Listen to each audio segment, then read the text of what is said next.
What's up, everybody? My name is Juan Geronimo, 26 years old. I'm based out of Dallas, Texas.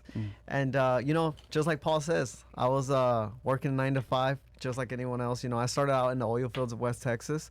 And, this was 4 years ago, by the way. This was back in like 2019. And I, just like anyone else, wanted to look for another way to generate, passive income, be an entrepreneur, work for myself, right? That was the goal. So started looking into entrepreneurship, followed, guys like Paul, my other mentor, Mike St. Don, who's our processor currently, and started picking up about the ATM business. And here I am, 4.5 years later with over 20 ATMs currently on location, making me $12,000 to $15,000 a month in residual income. What'd you do before you got into the ATM business? So before I actually started, I was working in the oil field. So I went from working in construction, pouring concrete in Dallas, Texas, to getting an opportunity to go out in Pecos, Texas, in the oil fields and get paid a lot more, right? So I took that opportunity, and I was young at the time. I was like 20, 21 years old. So no kids. Had my girlfriend at the time. So really not a whole lot of responsibilities, right? So I was like, you know what? Let's do it. I went to the oil fields. I started making great money out there. The only thing about it, though, was I was away from family because I was driving out 7 hours. I was staying there for 10 days, and I would only come back home for 4, or essentially 3, because the 4th day I was driving because it was a 7-hour drive, so I had to leave a day early just to get there for the next day of work. So, I was doing that probably for about a year and a half. Bro, this guy had kids when he was like 16 and shit, I'm not trying to stereotype either, it's just like with Latinos that, we automatically get pointed fingers. You're like, oh, you got probably like 20 kids and shit. Yeah. I'm like, no, bro, not me. This surprise when you're black and Mexican. You have no kids? You're different. Bro, that's just what it is. We got super sperm. That's just what it is. You know what I'm saying? Hey, man, not me, bro. But question, this is a bit off tangent here, but during that career in the oil business, how many women are actually working back in there? In the oil fields? Yeah, how many women? Not a whole lot. You didn't see a whole lot of women out there. I wonder why. At least in where I was, like actually in the rig, Yeah. But I mean, if you saw one, it was a bad, she'll probably whoop your ass, Oh, wow. They were tough, man. They were tough. It's no joke out there. It was definitely, tough. And, me being, 5'3", 5'4", working in the oil fields, I was hanging on, and it was definitely, I look at it as a blessing because, it taught me not only about hard work, but, the sacrifice that all those people out there are actually taking, being away from the family, just to try to provide, try to pay the bills, try to, take care of the family at the end of the day. Yeah. So you mentioned good money you're making in the oil fields. How much do you make now, roughly? Is it better than what you made before? Way better. Yeah. So, in the oil fields, I was making like, $25 to $30 an hour, working, 12 to 14 hour minimum days. I'm talking on the minimum. I had a day where I actually worked 21 hours. As crazy as that sounds, we get up at 2, 3 in the morning, drive to the rigs, and we won't leave till like, 11, 12 at night the next day, and have to be up again at 6. So it was crazy out there. And although I was working that many hours and I was making, $25, $30 an hour, I started off at 25, but as I started to get experience, I started to kind of level up. I'm a hard worker, by the way, so I was putting in the work. I was just trying to make some money. I'm young.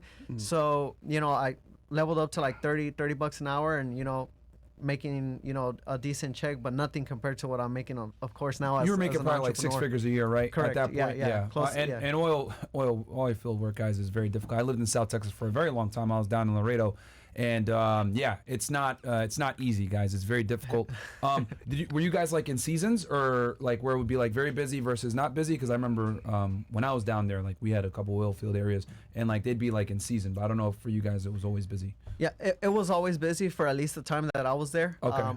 Toward the end, when I actually left, that's when it started to slow down. Yeah, okay. So I actually left at the perfect time. And then, so I guess tell us about the transition. How are you able to like make that transition where you're working these 12 to 14 hour days while simultaneously running a side business? Because that transition period where you have your regular job and transitioning over to an entrepreneur is one of the hardest. It's where like 90% of people fail. Yeah. Yeah, so my mentality was always, I was always a serial entrepreneur. I mean, I started even in like middle school and high school. I was the type of kid that I would like run across the street to Family Dollar, buy the candies, buy the chips, the drinks, stuff them in my backpack, go to school and sell it, right, and turn profit. So then, I was always a serial entrepreneur. It's just that at the time I didn't know exactly what I wanted to start. You know, I was looking into vending machines. Before I even went to the oil fields, I was working at a car wash. So I started learning how to wash cars, how to polish, all that good stuff. So then before I went to the oil fields, I started my auto detailing business. But out there in Texas, the weather's crazy, you know. The sun's beaming, so you need like a whole you need a whole setup just to be auto detailing, right? Canopy, everything like that, or shade.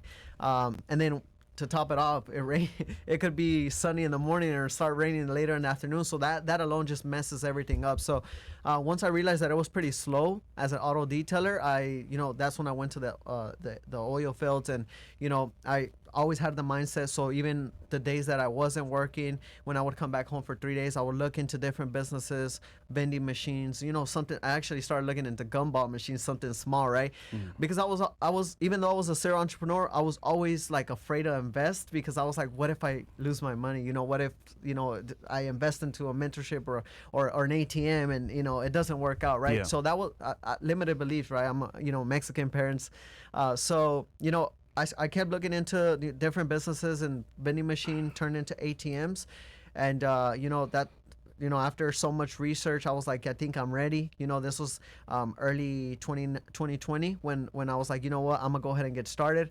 Created my LLC. Was Texas locked down yet at this point? Yeah. So this was when COVID started to come around. So at the time, everything started to slow down, and I was like, it's now or never, right? And I did get a lot of people telling me like, you're really gonna start now in COVID? People are not going to the stores. People don't want to touch cash because of the whole COVID situation. So this is like what, March or February?